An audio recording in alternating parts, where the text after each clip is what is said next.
Yeah, yeah, yeah. Yeah, yeah, yeah. Yeah, yeah, yeah. Yeah, yeah, yeah. D. Eric Body Beats, it's a vibe. So the reason why I asked you was it lucrative is because even though it was lucrative, even though you got some great benefit from it, you still was about to make a bet on yourself. You knew that you needed another route for your own personal vibe, right? Absolutely. So you were willing to make less money. You were willing to take that risk. Again, all comes back to an abundance mindset. You knew you were going to figure out another way. So that was the only reason I brought that up is because you bet on. I just made a post literally yesterday that said, and I heard a quote. The guy goes, "I'm not telling you to quit your job, but at some point you're going to have to bet on yourself, Or not. or not. It's your choice. It's your choice. Those are your two options. But this podcast is an entrepreneur podcast, right? So they're all about people who are trying to build something. In that situation, if you're trying to build a business, you're going to have to eventually make a tough call. I know a lot of people. The reason why a lot of people are scared to do that is because it is. What if you don't find another job? Like, what if you don't make money? What, like, all of a sudden now, and you got kids. What if you don't? So I understand why that could be tough for someone to make that call. But it seems like, again, based on the studying I've done, all successful people, you're going to have to eventually bet on yourself and trust yourself. So that's dope that you did that. So then the gym. So the gym flooded. I didn't know what I wanted to do thereafter for about 6 months. I built a beautiful gym in my garage, and I did Marty Rinehart coaching. It was one-on-one, just personal training. I got the chance to work with some incredible people through that stint.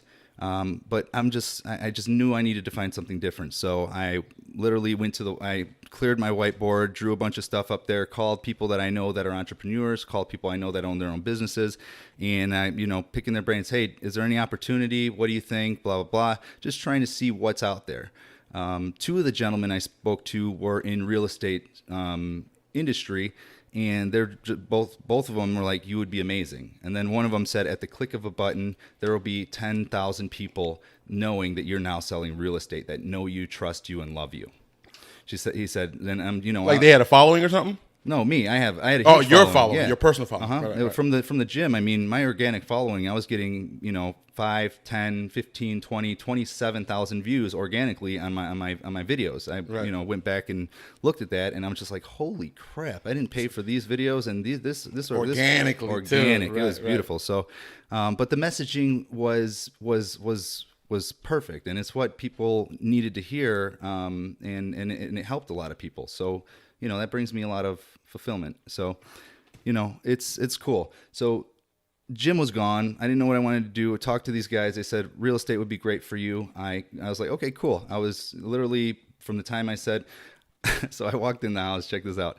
And my wife at the time, I go, hey, guess what? I figured it out. I'm going to do real estate. And she looked at me and said, that is the worst idea I've ever heard. I'm like, oh man, heart went from like my chest just pounding and full to the bottom of my feet. You were all feet. excited and shit about it? I'm like, and then I thought about it. I'm like, okay, cool. And now let me go explain why, why I believe it is correct for me. And after I did that, it was better received. And, there's a lesson in that. I had a very supportive partner, when I was married, but that hurt a little bit. But once we got over that, couple 20 minutes, it was after that. Oh, so she came around fairly quick. Yeah, and then I was. What was her reasoning? Did she?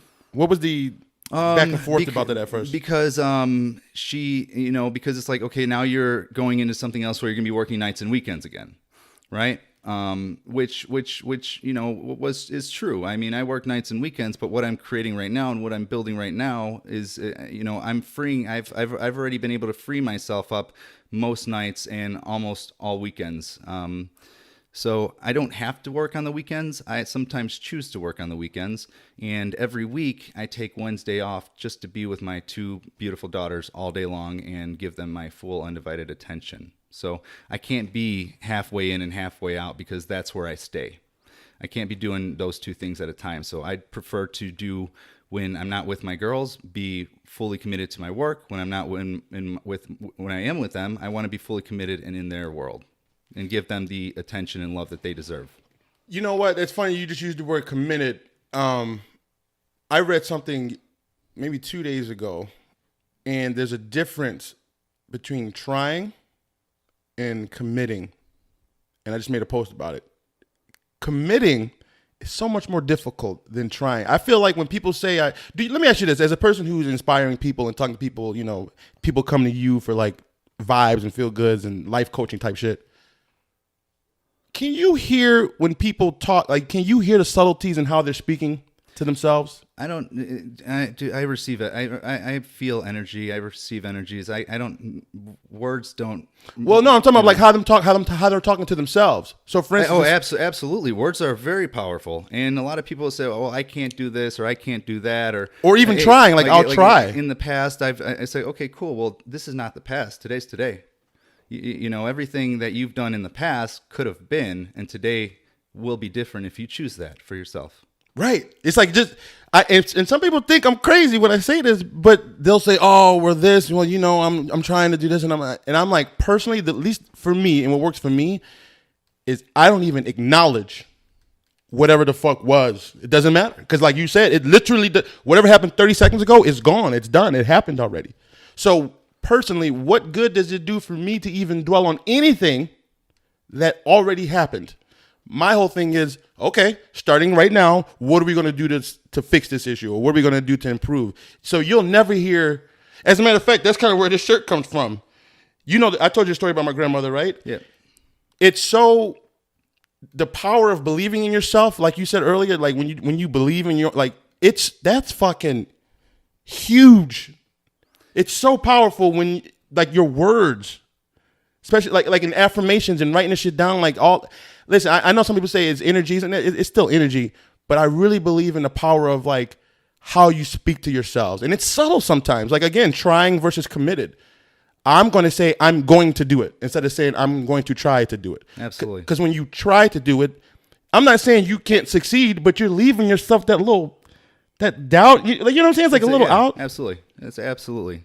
But when you're like, I'm going to do it or I'm committed, now you have to deliver.